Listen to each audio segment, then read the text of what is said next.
กินอ้ายไปตัดสายสัมพันธ์เป็นแฟนกัน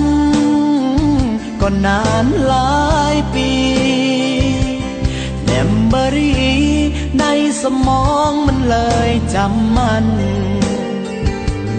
คนเคยหักตัดใจลาฝากน้ำตาพร้อมกับความหลังคนอีหยังใจดำบ่เหมือนหน้าตาผู้บ่นาว่ามีคนคิดฮอดเจ้าหลายยันสิตายย้อนความคิดถึงใบหน้าเศษเส้นผมยังติดหมอนอายถนอมมันทุกเวลาบอกตัวเองว่าวันหนึ่งเจ้าจะหวนมาหาคนที่พอมีความหวังถึงรอคอยอ้อมแขนน้อยๆยังคอยเจ้ามาให้ก่อนหากความหักบ่โสภาจงกลับมาหาที่จอดอ้ายจะเอาความคิดฮอดจอดใจให้นาผู้บ่นา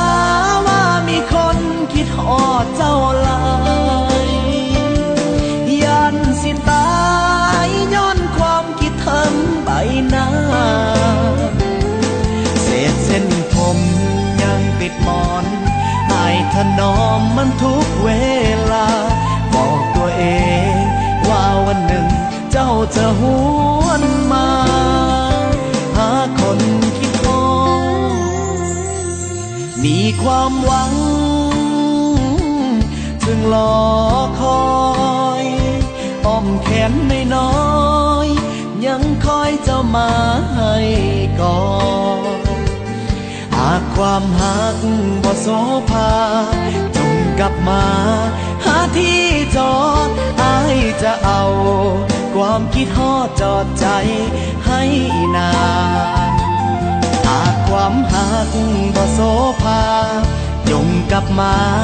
หาที่จอดอ้ายจะเอาความคิดฮอดจอดใจให้นา